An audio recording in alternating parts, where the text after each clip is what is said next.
This is the news on top of the hour. Live from our studio in Georgetown. Kaieteur Radio, 99.1 FM.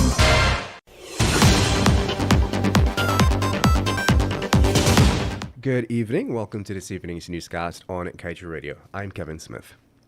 Frontera Energy Corporation and CGX Energy Inc. have been instructed by the government to relinquish the Demerara and Berbice oil blocks after failing to honor work commitments for both concessions. In the Demerara block, the partners were expected to drill 2 wells. In Berbice, they were expected to drill 1 well and complete the acquisition of seismic data. These tasks were to be completed before 2023. In a statement to the press, Frontera and CGX said that they have, in principle, reached an agreement with the government to allow for the relinquishment of the Demerara block through a mutual termination agreement in which terms remain to be defined and documented. They said such a termination agreement would allow the relinquishment of the Demerara block on a timely manner, allowing the people of Guyana to benefit from exploration activities under the stewardship of interested parties. Meanwhile, for 2020 and 2021, ExxonMobil and its partners, Hess Corporation and CNOOC Group, have recovered a whopping $355.7 million for decommissioning costs, which would be incurred in another 18 years for the Liza Phase 1 project. Decommissioning entails the removal of all equipment used for the extraction and production of oil and gas resources, as well as the safe abandonment of wells involved. The activity takes place when the life of the project comes to an end. Based on its 2021 financial statements, ESSO recovered $15.2 billion in 2020 and $17 billion in 2021 for decommissioning costs associated with the Liza 1 project. It therefore means that its total take for the 2 years was $160 million. Its partners also recovered money as well. And now let's tell you. In what can be seen as an about-face decision, President Irfaan Ali announced on Thursday that next week, Tuesday, he will be naming the persons to sit on the international panel to inquire into the chaotic 2020 general and regional elections. Ali's announcement comes a few days after Vice President Bharat Jagdeo had indicated that this is not the route the government wishes to take at this time. He then doubled down on his position on Wednesday when he told a news conference that he believed the decision by the chairman of GCOM to not allow the review is the right one. He said for such a review to take place, persons no longer in the employ of GCOM and who are before the court for alleged wrongdoings would be relied on for information. And now let's tell you, relatives are mourning the death of a 14-year-old girl of East Berbice Quarantine who ended her life after she was allegedly raped by a taxi driver last week.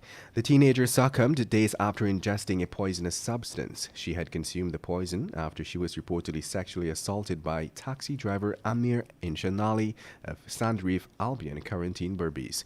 We were informed that the child died approximately at 21 hours 15 on Wednesday, June 15th at the Port Morant Hospital. Her body is presently at the Ramos Funeral Home awaiting a post-mortem. And moving on, Guyana's non-oil economy, such as its gold, forestry, agriculture, and other sectors, has in recent years failed to meet its growth production. But Vice President Bharat Jagdeo is hopeful that the projections made will be met this year. Minister within the Office of the President, with responsibility for finance, Dr. Ashley Singh, in his budget presentation this year, had reported that real GDP is estimated to have grown by 19.9%, while non-oil GDP is estimated to have grown by 4.6% in 2021, despite the persistence of COVID-19 as well as the impact of the floods. According to Dr. Singh, the performance also reflects the prompt and proactive flood mitigation measures which helped limit the fallout in the agriculture sector and supported the sector in resuming activity in the shortest possible time. In other news, foreigners are currently in Guyana undercutting locals with regard to the provision of goods and services for the country's nascent oil and gas sector, to the point where the local banking system is beginning to exploit the domestic economy. The development has since been described as concerning by Vice President Bharat Jagdeo when pressed with the state of affairs during a press engagement at the office of the president. The vice president was presented with a hypothetical state of affairs wherein a foreigner travels to Guyana, invests $1 million in the country, takes a loan from the country, and repatriates that money back to his homeland. To this end, it would mean that Guyana's currency taken from its domestic banking system would now be used to carry on businesses, earning more profits to also be repatriated from Guyana. And to wrap things up this evening, let's tell you that the new bail bill that is expected to be tabled in the National Assembly soon quashes the Guyana Police Force 72-hour custody rule, as it outlines the suspects placed in custody for serious offenses must be taken before the court within 24 hours. This is according to the Attorney General and Legal Affairs Minister, Anil Nandlal. On Tuesday night, the AG disclosed that the long-awaited bail bill is finally completed and is slated to be tabled in the National Assembly possibly by the next sitting of Parliament. While the new piece of legislation focuses largely on a regulatory framework for a magistrate discretion in granting or refusing bail, it has provisions that outline how the police handle suspects before passing through court. And that brings us to the end of this evening's newscast. I'm Kevin Smith. Thank you for listening. Coming up at 19 hours 20 is the Glenn Lal Show. Tell it as it is.